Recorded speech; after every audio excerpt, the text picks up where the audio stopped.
প্রতিটি প্রাপ্তবয়স্ক মুসলিম নর নারীর জন্য সালাত আদায় করা ফরজ, যার নির্দিষ্ট সময় নির্ধারিত কিছু নিয়মে দিন রাত সব মিলে মোট 17 রাকাত ফরজ নামাজ আপনাকে আদায় করতে হবে।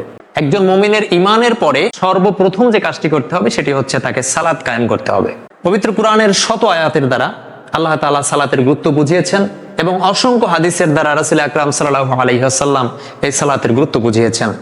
কাজেই সালাত ছেড়ে দেওয়ার মতন এত বড় জঘন্যতম কাজ যেন আমরা না করি। আল্লাহ তাআলা যেন আমাদেরকে এই সালাত কায়েম করার তৌফিক দান করেন। কোরআনের আলোকে এই সালাতকে সফলতার চাবিকাঠি বলা হয়েছে। পবিত্র কোরআনের 23 নম্বর সূরা সূরা আল মুমিনুনের 1 এবং 2 নং আয়াতে আল্লাহ তাআলা আমাদেরকে উদ্দেশ্য করে স্পষ্টভাবে বুঝিয়ে দিলেন, আউযু বিল্লাহি মিনাশ শাইতানির রাজিম, বিসমিল্লাহির রহমানির রহিম, ক্বাদ আফলাহাল মুমিনুন।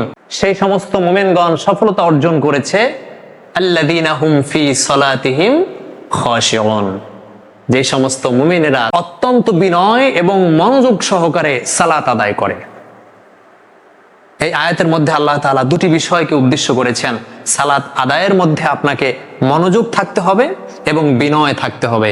আপনি সালাত আদায় করলেন, সালাতে দাঁড়িয়ে দাঁড়িয়ে আপনি ব্যবসা বাণিজ্যের হিসাব নিকাশ করতে শুরু করলেন, এরপরে আপনি সালাম ফিরিয়ে নামাজ শেষ করলেন, এই সালাত কিন্তু আপনাকে সফলতার দ্বার প্রান্তে পৌঁছে দিবে না। এই সালাতের কথা কিন্তু আল্লাহ তাআলা বলেননি।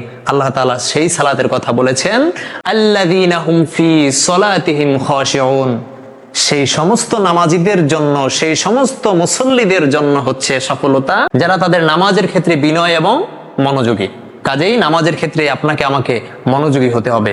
পবিত্র কোরআনের 87 নং সূরা, এই সূরার 14 এবং 15 নং আয়াতে আমাদেরকে উদ্দেশ্য করে আল্লাহ তাআলা বললেন, ক্বাদ আফলাহা মান তাযাক্কা ওয়া যাকারা ইসমা রাব্বিহি ফাসাল্লা। ক্বাদ আফলাহা মান তাযাক্কা, আল্লাহ তাআলা বললেন সফলতা অর্জন করে সেই ব্যক্তি যে নিজেকে পবিত্র রাখে, পৃথিবীর সমস্ত অপকর্ম থেকে যে নিজেকে হেফাজত রাখে, নিজেকে পুত পবিত্র রাখে এবং ওয়াদাকা রসমা রব্বিহি ফাসাল্লা, নিজ প্রভুর নাম স্মরণ করে সালাত আদায় করে। এখানেও কিন্তু আল্লাহ তাআলা সালাতের কথা বলেছেন যে নিজেকে পবিত্র রাখতে হবে, সালাতের মাধ্যমে আল্লাহর সন্তুষ্টি অর্জনের চেষ্টা করতে হবে। প্রথমে নিজেকে দুনিয়ার সমস্ত অপকর্ম থেকে, যত অপবিত্রতা আছে সমস্ত অপবিত্রতা থেকে নিজেকে পবিত্র রাখতে হবে এবং নামাজের মাধ্যমে আল্লাহর কাছে চাইতে হবে, আল্লাহর শরণাপন্ন হতে হবে। এরপরেই হচ্ছে একজন মানুষের জীবনে সফলতা আসবে। যারা সালাতের ক্ষেত্রে নিজেকে পবিত্র রাখবে না, সালাতের প্রতি যারা বিনয়ী হবে না, যারা সালাতে মনোযোগ দিবে না, এদের সম্পর্কে আল্লাহ তাআলা পবিত্র কোরআনের 107 নং সূরা সূরা আল মাউনের 4 এবং 5 নং আয়াতে স্পষ্টভাবে বলে দিয়েছেন, ফাওয়াইলুল লিল মুসাল্লিন, দুর্ভোগ সেই সমস্ত নামাজীদের জন্য, আল্লাযীনা হুম আন সালাতিহিম সাহুন, যারা তাদের নামাজের ক্ষেত্রে অমনোযোগী, যারা সময় সময় নামাজ আদায় করে, দায় থেকে নামাজ আদায় করে, এই সমস্ত মানুষদের জন্য নামাজ হচ্ছে তাদের জীবনে কল্যাণ বয়ে তো আনবেই না, বরঞ্চ এই নামাজ তাদের কপালে দুর্ভোগ এনে দিবে। কাজেই নিজেকে যদি আপনি নামাজের প্রতি মনোযোগী করতে না পারেন, নামাজের প্রতি যদি আপনি বিনয়ী না হন, তাহলে এই নামাজ কখনোই আপনার কপালকে খুলে দিতে পারবে না।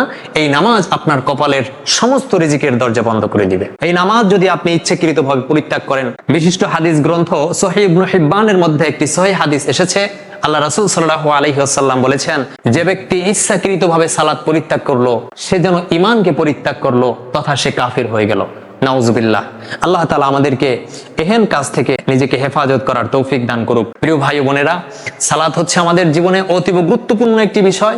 আপনার পরিবারে ছোট ছোট বাচ্চা যারা আছে তাদেরকে নিয়ে আপনি মসজিদে যান, কাজেই সালাত যেন আমরা পরিত্যাগ না করি, আমাদের পরিবারের মধ্যে সালাতের প্রচলন ঘটাই।